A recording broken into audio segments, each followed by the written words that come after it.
He signed the papers and watched her walk away into the rain, thinking he was finally free, but he had no idea he had just signed away the only two heartbeats that truly belonged to him. Some endings are written in ink, but some are carved into bone. The gold-foiled pregnancy test felt like a holy relic in Isabella Moreno's trembling hands. She stood in the center of the master bathroom, a room larger than the entire apartment she had grown up in, staring at the two pink lines. They were faint, like a whisper, but they screamed a truth that changed the very chemistry of her soul. After 3 years of marriage to Julian Ashford, a man who moved through the world like he owned the very air people breathed, Isabella finally had the one thing his billions couldn't buy. She was 26, a former art student who had once been swept off her feet by Julian's whirlwind intensity. She remembered the day they met at a charity auction. She was a caterer's assistant, and he was the man everyone wanted to know. He had looked past the silver trays and the uniform and seen her, or at least she thought he had.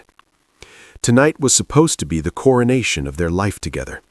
Isabella had spent hours transforming their glass-walled penthouse into a cathedral of gratitude. The kitchen, usually a sterile monument to modern design, was warm with the scent of a home-cooked meal. She had prepared his favorite, dry-aged ribeye, seared to perfection, paired with a vintage 1995 Bordeaux they had saved since their honeymoon in Napa. She walked into the dining room, her silk dress rustling like a secret. She had scattered deep red rose petals in a heart shape around Julian's place setting. On his plate sat a small silver box tied with a white ribbon. Inside were a pair of tiny knitted booties and the pregnancy test. She wanted to savor the look on his face. She imagined the hardness in his eyes melting, the billionaire armor falling away to reveal the man who had once promised to build her a kingdom. The sound of the private elevator chiming made her heart perform a frantic dance. She smoothed her hair, her face radiant with a joy that felt untouchable. "Julian, honey, I have the most incredible news." The man who stepped out of the elevator wasn't her husband. He wore Julian's face and Julian's bespoke charcoal suit, but his eyes were frozen obsidian. He didn't smile. He didn't acknowledge the warmth of the room or the effort she had made. Instead, he stepped into the foyer, rain dripping from his trench coat onto the dark hardwood floor she had polished that morning. "Pack your things, Isabella." His voice was a flat, cold wind that seemed to extinguish the candles on the table. Isabella froze, her hands coming up to her chest. "Julian? What are you talking about? Look at the table. Look at the dinner I made." Julian didn't look. He walked past her as if she were a ghost, heading straight for the bar.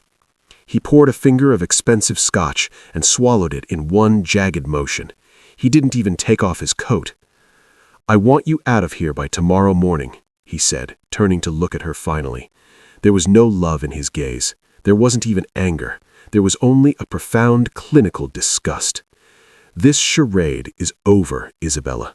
I'm done pretending. I'm done with the authentic wife from the barrio. I've found someone who actually belongs in my world, someone who can stand beside me at the Sinclair merger and not look like a charity case." Isabella felt the room tilt. The rose petals on the table now looked like drops of blood. "Beneath you? Julian, we are married. We took vows in front of God. You told me my family was the only real thing in your life. You told me I loved that I didn't care about your money." Julian laughed, a sharp metallic sound that cut through her heart. "Vows? Isabella, look at yourself. You come from a family of factory workers and housekeepers. You have a common university degree that isn't worth the paper it's printed on. I was a younger man when I met you. I was captivated by the novelty of your struggle. I thought I could clean you up and teach you how to act among people who actually matter. But you can't polish a pebble into a diamond, can you?" The cruelty was so calculated, so precise that Isabella couldn't breathe.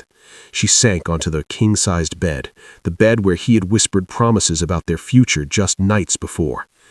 "Julian, stop this. You're stressed. You're not thinking clearly." She reached down and picked up the pregnancy test with shaking hands.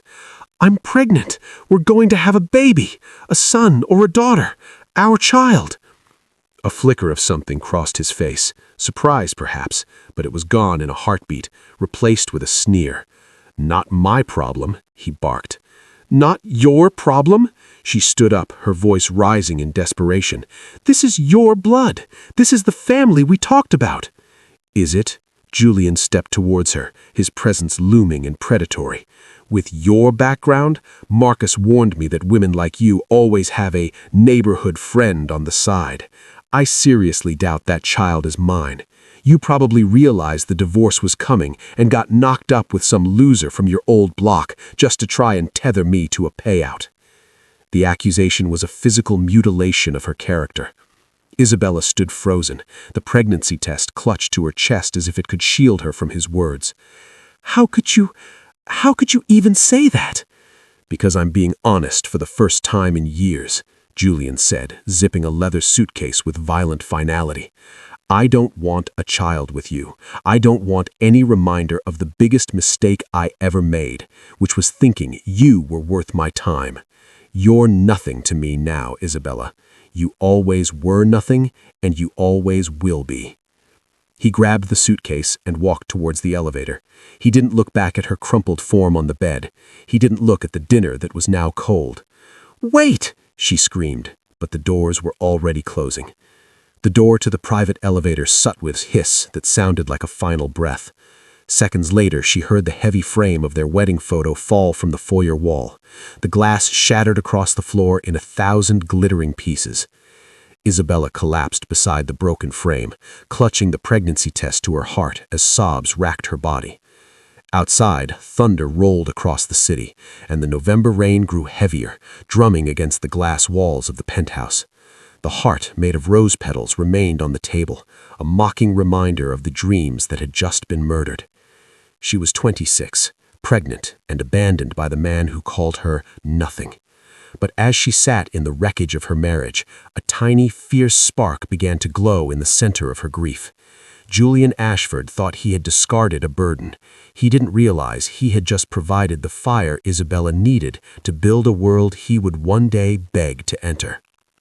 If you like these kinds of stories, please make sure to like this video and subscribe to our channel so you never miss a heartbeat.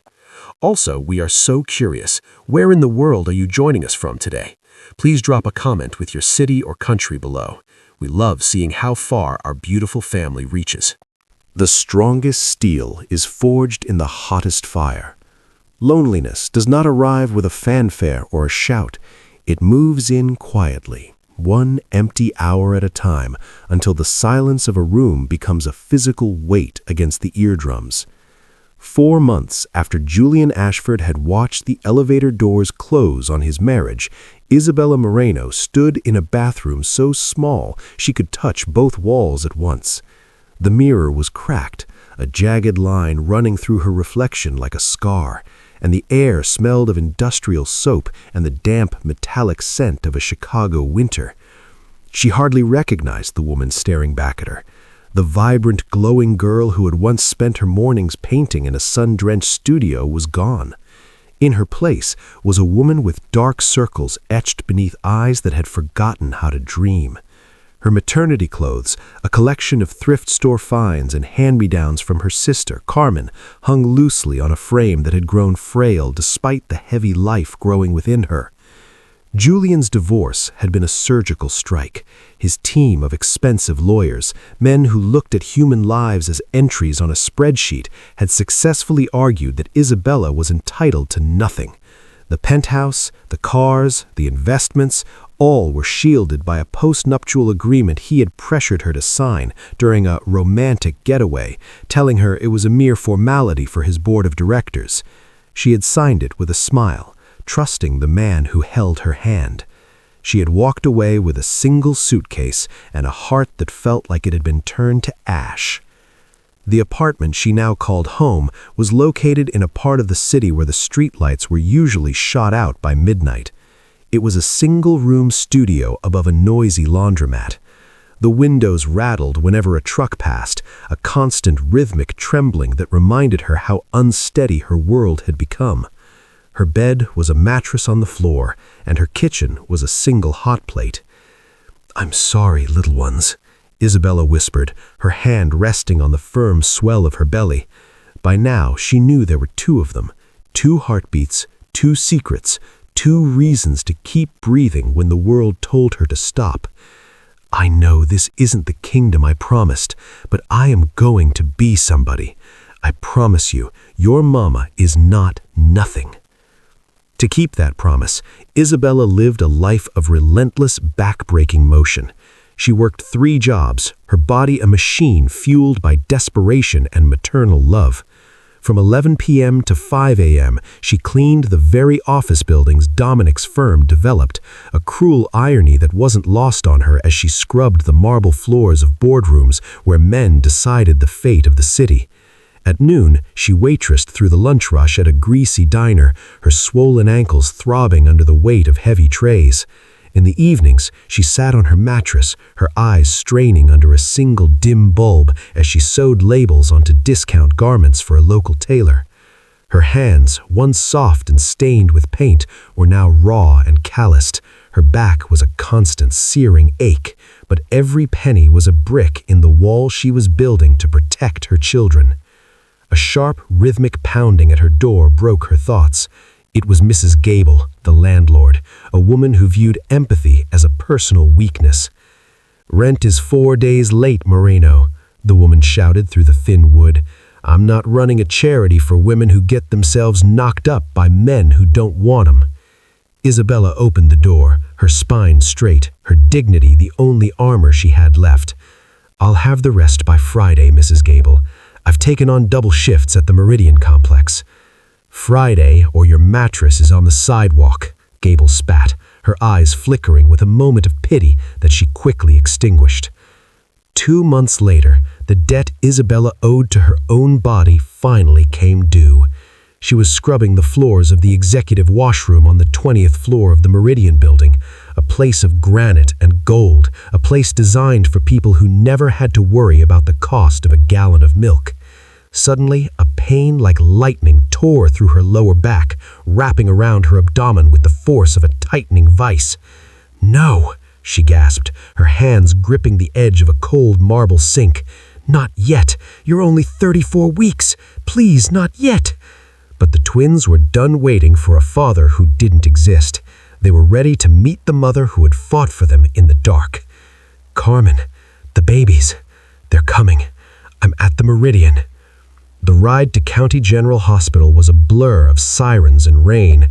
Isabella lay on the gurney, the fluorescent lights of the ambulance ceiling flickering like the rose garden candles she had lit on the night her world ended. She had no private suite, no soft music, no husband to hold her hand. She was just another high-risk case in a crowded public ward. At the delivery room, it was a scene of controlled chaos.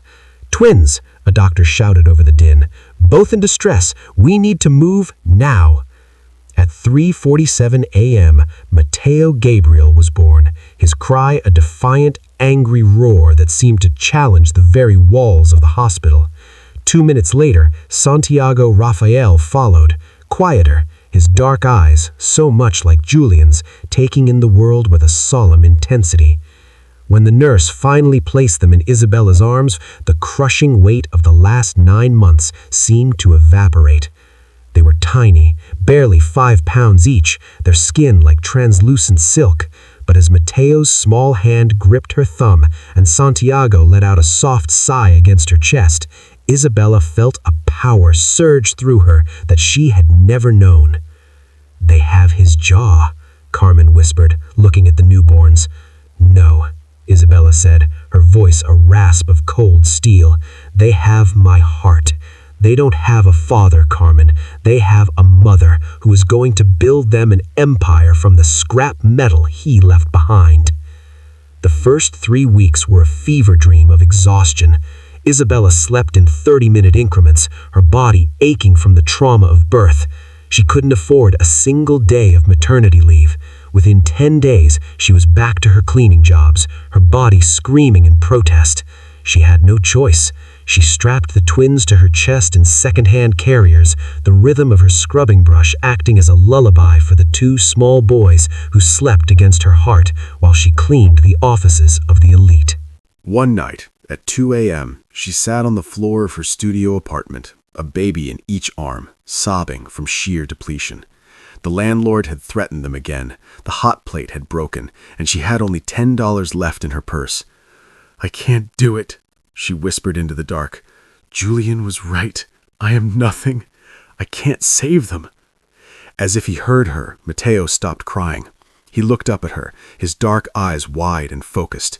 He reached out a tiny, uncoordinated hand and brushed against her cheek, his fingers catching a tear. In that moment, the woman, Isabella Ashford, the victim, the abandoned wife, finally died, and Isabella Moreno, the warrior, was born. She looked at her sons, these two tiny kings born in a slum, and she remembered her grandmother's recipes. She remembered the way she could turn a handful of corn and spices into a feast that made people weep with joy. "Starting tomorrow," she told the babies, her voice no longer trembling, "we begin the climb. I will turn his nothing into everything.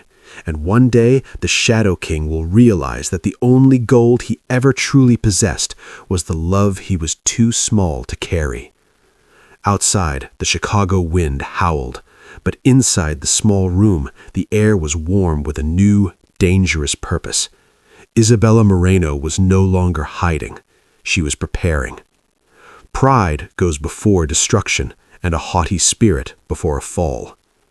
10 years after the night everything shattered, Isabella Moreno stood in her corner executive suite on the 15th floor of the prestigious Wellington building.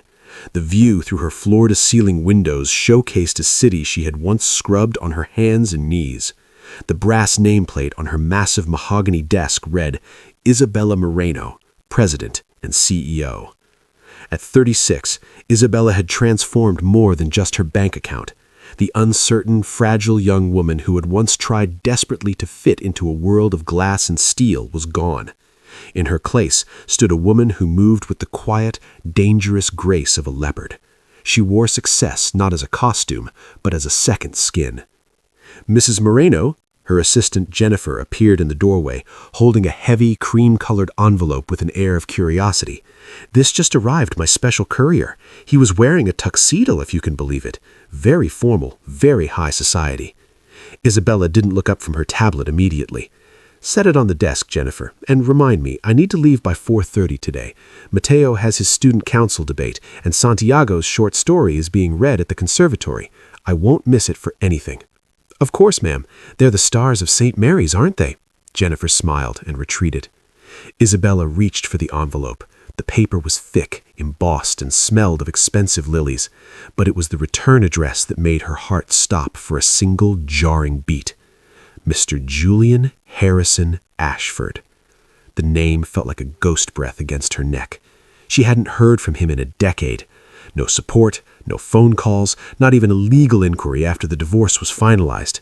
He had effectively erased her from his history, treating their 3 years of marriage like a bad investment he'd successfully written off. With steady fingers, she broke the silk seal.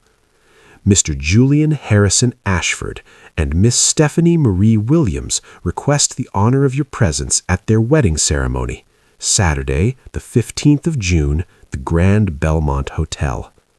Isabella leaned back in her chair, a cold, sharp laugh escaping her lips. Julian was getting married to Stephanie Williams, the daughter of the hotel tycoon. It was the merger he had always wanted. But it was the handwritten note on the back of the invitation that made her eyes narrow into slits of dark fire. "Isabella," the note read in Julian's familiar, arrogant scrawl, "I heard you've had some minor success with the little catering business. I thought you might enjoy seeing what a real wedding looks like. Perhaps you can learn something for your future. It should be an educational experience for you to see how well some people recover from their mistakes. J.A." He still saw her as the girl in the apron. He still thought she was the trash he had discarded in the rain. In his mind, she was still struggling in a slum, perhaps begging for scraps of work. He had no idea that her little catering business had evolved into Elegancia International, the global event firm that had just outbid his own development company for the Wellington project. He didn't know that the woman he was trying to humiliate was now his most formidable rival. "Mom?" Matteo Gabriel stood in the doorway. At 10 years old, he was a masterpiece of nature. He was tall for his age, with Julian's sharp jaw and commanding presence, but he had Isabella's warmth in his eyes. He was wearing his St. Mary's blazer, looking every bit the young prince Julian had claimed he would never be. "Is that from the man who left?" Matteo asked, his voice calm and perceptive. Isabella looked at her son, then at the invitation.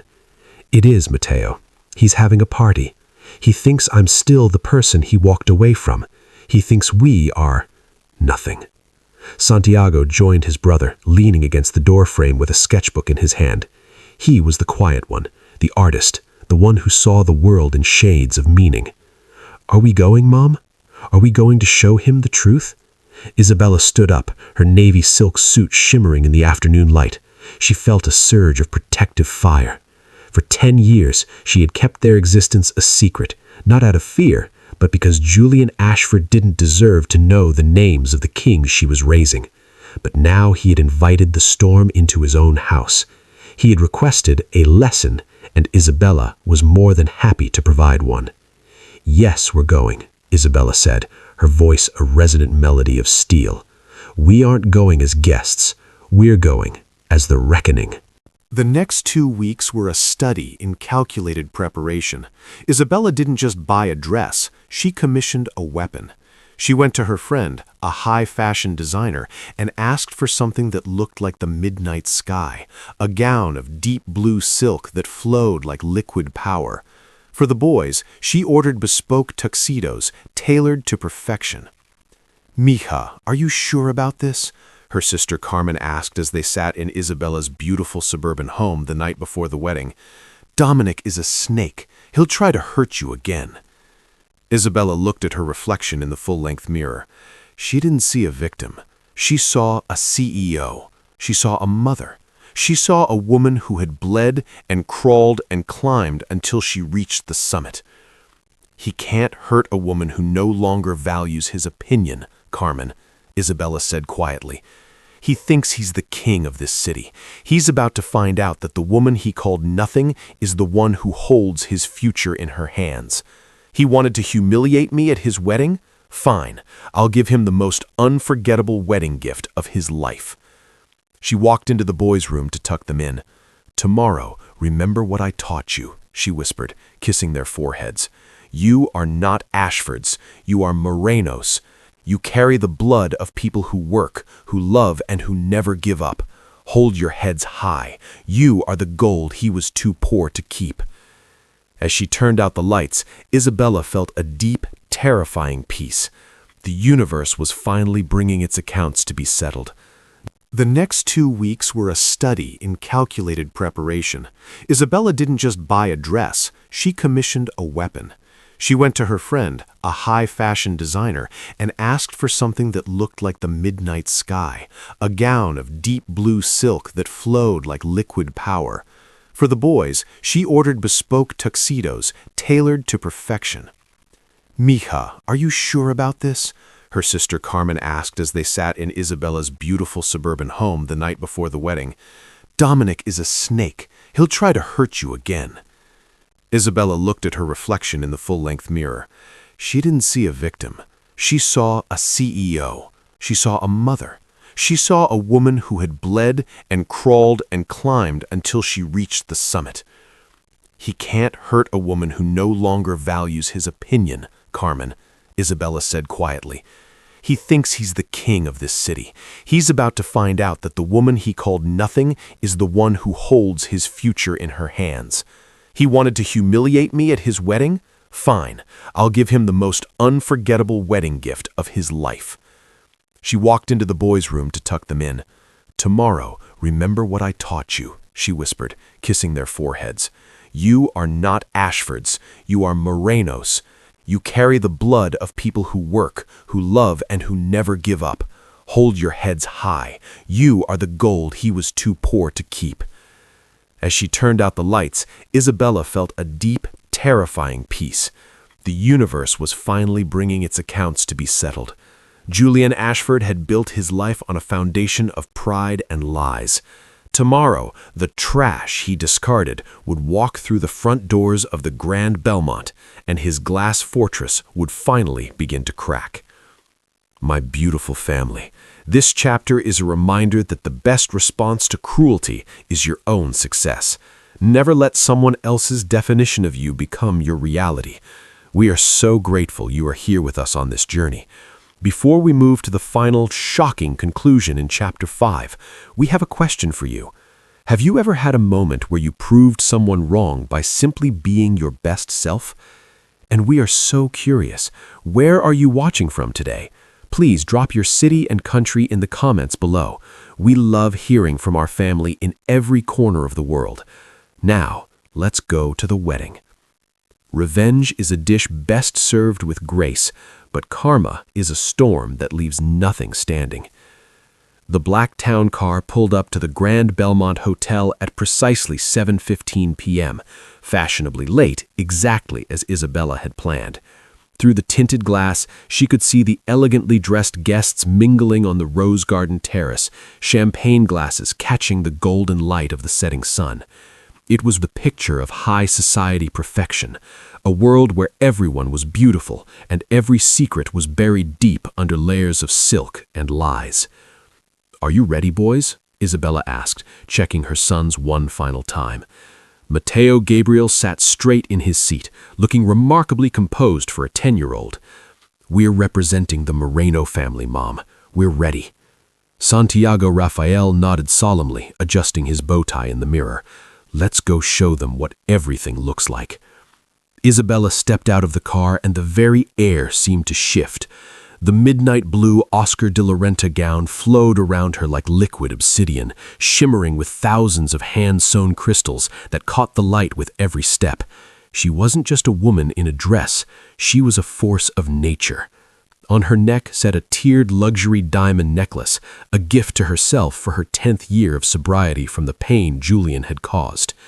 She didn't walk like a guest, she walked like the owner of the world. As she stepped onto the terrace flanked by her two identical sons, the hum of conversation didn't just fade, it stopped. It was as if someone had sucked the oxygen out of the garden. Heads turned, whispers rippled through the crowd like wind through dry grass.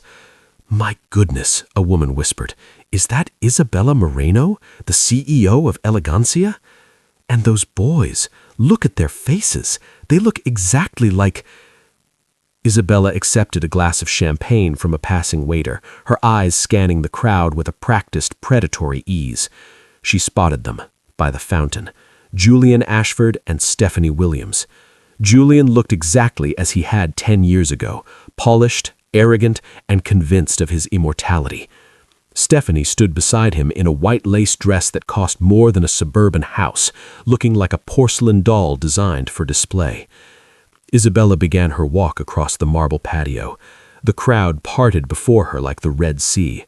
She could see Julian's business partners, men like Senator Morrison and Judge Harrison, adjusting their glasses, their eyes widening as they looked at the two 10-year-olds walking beside her. Dominic hadn't noticed the boys yet. He only saw her. He stepped forward, a smug, triumphant smirk curling his lip. "Isabella," his voice loud enough for the nearby elite to hear, "I'm surprised you found the courage to show up. I hope you're taking notes. This is the life you were never quite able to—" His words died in his throat. His smirk vanished, replaced by a gray, ashen mask of horror as his gaze dropped to the two 10-year-old boys standing on either side of her. The silence was absolute. Matteo Gabriel stepped forward, his jaw set with the same natural authority Julian used in boardrooms. He looked his father directly in the eye, the same dark, intense eyes they both shared. Santiago Rafael stood back slightly, his artistic soul observing the cracks forming in Julian's carefully constructed reality. "Hello, Julian," Isabella said, her voice a calm, resonant melody that carried to the very back of the garden. "Thank you for the invitation. You wanted me to see how well people recover from their mistakes? I thought it was only fair to show you that my mistakes turned out to be the greatest men this city has ever seen." Julian's hand, the one holding a crystal flute, began to tremble. Isabella, what is this? They're 10, Julian, Isabella said, her voice sharp as a diamond. They'll be 11 in February. Matteo, Gabriel, the 2 heartbeats you told me weren't your problem. The trash you said I'd knocked up in the old neighborhood. A collective gasp went up from the crowd. Senator Morrison stepped forward, his face red with indignation. Julian, is this true? You abandoned these boys? You left your wife when she was carrying twins? Stephanie Williams, the bride-to-be, stepped back, her eyes wide with a mixture of shock and disgust. Julian, you told me you'd never been married. You told me you didn't have children. Julian tried to speak, but his voice was a broken rasp. Stephanie, wait, it was a long time ago. The circumstances were that you called me nothing and walked away, Isabella interrupted, looking Julian in the eye with a pity that was more devastating than hatred. You thought you were choosing success, but success isn't built in skyscrapers, Julian. It's built in the hearts of the people who love you. And tonight, you are the only nothing in this room. Matteo looked at the man wearing his face and spoke with a dignity that made the men around them look small. My mother told me our father chose to be a ghost. I think I prefer the ghost to you, Mr. Ashford. Stephanie looked at the boys, then at Isabella's radiant, powerful form, and finally at the man she was about to bind her life to. She saw the monster behind the charcoal suit. With a sharp, decisive motion, she pulled the engagement ring from her finger and dropped it into the fountain. The wedding is canceled, Stephanie announced to the crowd. I will not marry a man who abandons his own blood. The guests began to turn their backs. One by one, the investors, the politicians, and the friends Julian had spent a decade cultivating walked away. Judge Harrison stopped beside Isabella, shaking her hand with genuine respect. Mrs. Moreno, your company is handling the city gala next month. We need more people of your character in our circle. Julian was left standing alone by the fountain as his reputation, his merger, and his future evaporated into the night air. The Shadow King had finally been dragged into the light, and he found he was completely empty. 2 years later, the bankruptcy was final. Julian Ashford lived in a studio apartment in a neighborhood he used to ignore, taking the bus to work as a junior clerk. Every morning he would pass a newsstand and see the face of the woman he called nothing on the cover of Forbes. Isabella Moreno didn't seek revenge. She simply built a life so magnificent that Julian Ashford became a footnote in a story he wasn't strong enough to finish. Justice isn't a weapon, it's a mirror. And for Isabella, the mirror showed a queen who had finally come home. My beautiful family, this story reminds us that you should never let someone else's cruelty define your worth. You are capable of building an empire from the very stones people throw at you. Thank you for being the soul of this channel. I love you more than words can say. If this story touched your heart, please hit that like button and subscribe to join our beautiful family.